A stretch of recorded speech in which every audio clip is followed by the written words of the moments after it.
before when I had my seafood restaurant. Mm-hmm. The name of that was Fisherman's Cove. Fisherman Cove. Oh, man, with Fisherman's Cove. I had live lobsters coming in from Maine way before Safeway even had it. Other words, had it at their stores. That was a long time ago. Wow. You know?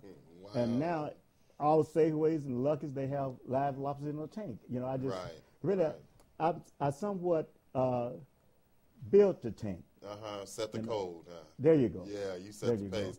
And then we was talking earlier about the business that you had, and I was really inspired by the way you was telling me about it. And maybe you want to share that to the people about the people that own the place and how you met and re-met them again and how you was blessed through that.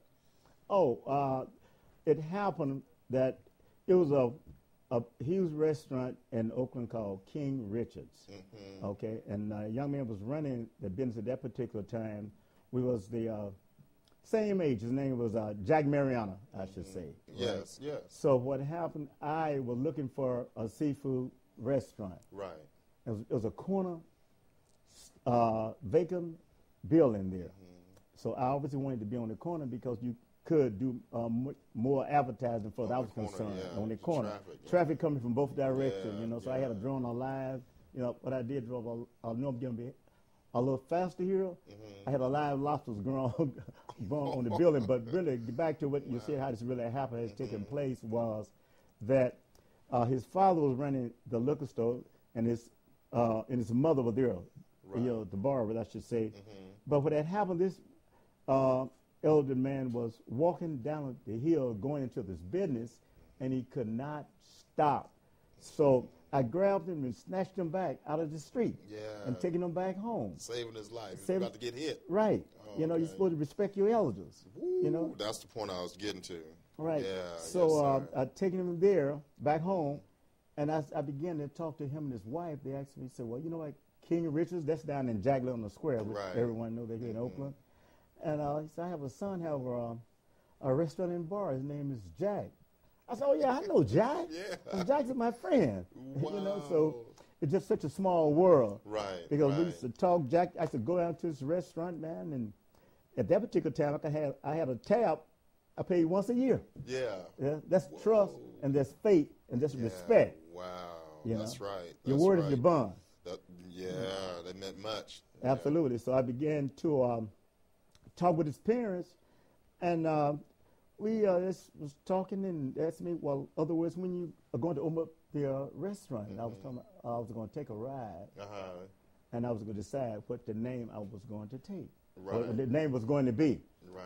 And so I began, I said I was going to go to Chicago and New York, but I didn't get that far because I stopped in Denver, and I seen a skyrise building, and the name of it was Fisherman's Cove. I said, that's it. That's the name. Yeah, that's the name. Wow. Right.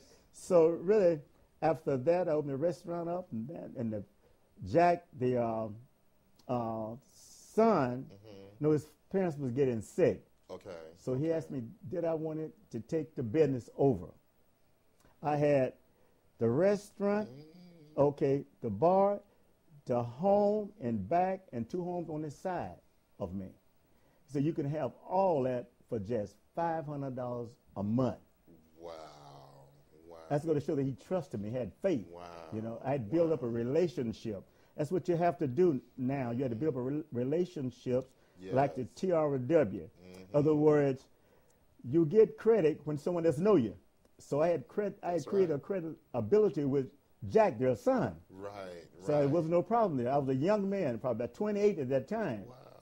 But my word was, I have always been my bond. Right. That goes right back to the Fatherhood Institute. Right. I think that's what Benita is doing, I am doing now, to create, have men to be strong men. First you have to have an image of yourself. Right. Good character. Right. That's true. Know how to be a father. You know. Yeah. You're right. Know how to have a family, be a family man. You know how to treat your wife. That's right. Open the car doors. Yes, sir. Push the grocery cart. That's right. That's right. Now, my wife, she's sitting in the back. She said it's not enough room to sit in the front. So I chauffeur her around everywhere you go. That's good. So you gotta treat the lady of the house. Treat a lady like a lady. Treat her like a lady.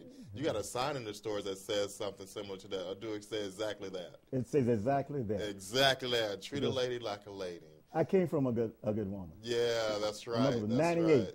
98. She started me to walking her on the proper right side of the street when I was 7 years old. She said, "Now, son, you go on this side of the traffic." That's respecting your wife. That's right. Or your fiance. That's right. Or your auntie. Or your grandmother. That's protection. Right. That's right. You walk to the traffic side. Yeah, you walk. You put her in the inside. Yeah, in case the car jump a curb. What about the one with the puddle of water? Well, have you heard about that one? Of course. I got to go deeper. Oh man, you put your jacket down. Throw the coat in the water on the ground. I had a tuxedo one night. I did just See, that. See, this is OGs talking right here, unless you ain't really knowing what the business is. These are somebody that's over 21 that really know how to treat a lady like a lady. Now, what about a jacket in the mud? Oh yeah, that was a commercial break right there. I had to get to the youngsters, let them know. Yeah. All right. Now, what about the jacket in the mud to the ladies? We're going to illustrate it to you. Oh yeah, I think I was at Atlanta at that time. It was raining. Had the tux on.